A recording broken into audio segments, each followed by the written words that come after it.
Let your heart be troubled. Ye believe in God, believe also in me. In my Father's house are many mansions. If it were not so, I would have told you, I go to prepare a place for you. And if I go and prepare a place for you, I will come again and receive you unto myself, that when I am there, ye may be also. So, si Thomas. So sa atin kasi, kailangan na we have also to prepare ourselves before for the coming of the Lord. Kasi ito yung bago umalis si Diyos sa lupa, pumunta sa langit.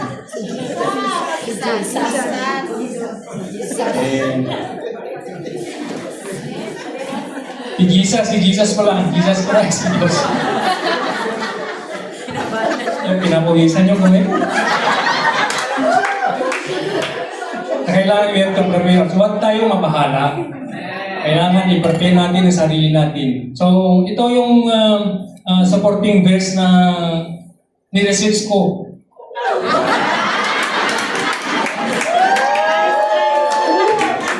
Ito sa Philippians 4:6. Huwag kayong mabalisa tungkol sa anumang bagay, sa halip ay hingin ninyo sa Diyos ang lahat ng inyong kailangan sa pamamagitan ng panalangin may pasasalamat. So, in English, tingnan nyo lang sa Tagalog ko lang yun. Wala nang yung mag- Then in verse 4, and why there I go, ye know, and the way ye know. Ye know? Ye know. Ye know. You know.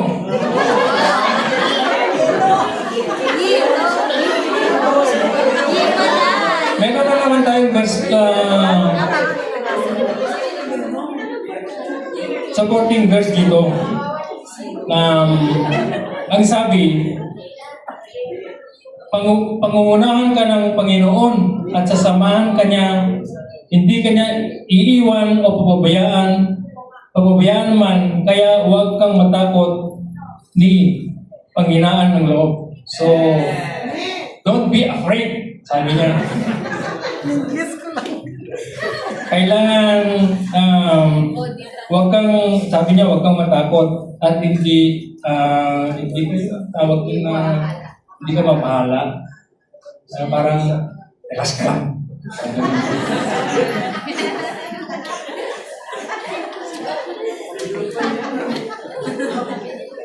And then sa verse 5, Thomas said unto him, Lord, we know not whither thou goes, and how can we know the way? So, nagtanong pa si Thomas kay Jesus. Tinanong niya kung paano nga pupunta doon sa langit. So,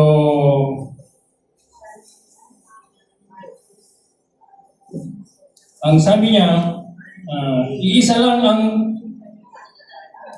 daan. Kapag iisa lang ang Diyos at iisa lang ang pamagitan sa Diyos at sa mga tao. Walang iba kundi si Jesucristo. So, ito, ang sabi ni Jesus, iisa lang ang daan patungo sa langit. So, ang sabi dito, while waiting, do what is pleasing to God. Don't be like 5 foolish virgins, but be like the 5 wise virgins. Baka mapag-iwanan sa pagdating ng ating Panginoon. Okay? Pag seryoso ako, seryoso din ka. Parang sumasama kayo sa kanto. Siguro pag iiyak ko, sigurado iiyak kayo. Always remember, we are not citizens of the world, but citizens of heaven. We only belong to Jesus' kingdom, or Jesus Christ alone. Ha? So, remember, ha? Sabi ko, remember. Sa Acts 4:12, sa kanya lamang matatagpuan ang kaligtasan sapagkat walang ibang pangalan sa buong daigdig na binigay ang Diyos sa mga tao upang tayo ay maligtas. So, yan ang sabi ng Panginoon. So, dapat iisa lang ang daan. So, kung i-English natin ay 100 lang. 100, isang daan. Hindi yung 100, 300, basta isang daan lang yung patungo sa kalangitan. Through our Lord Jesus Christ. So, sa conclusion na tayo. Ha? Oy, sige lang, baka kulang yung 7 minutes.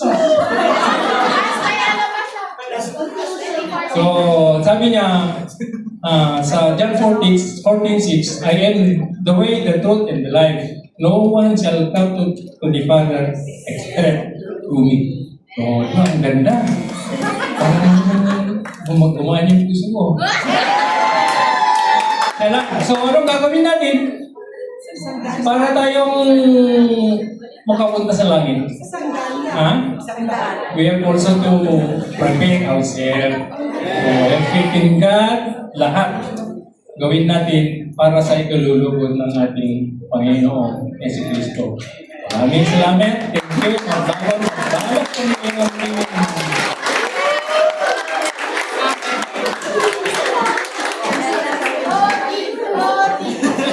Kaya magpatuloy tayong lahat.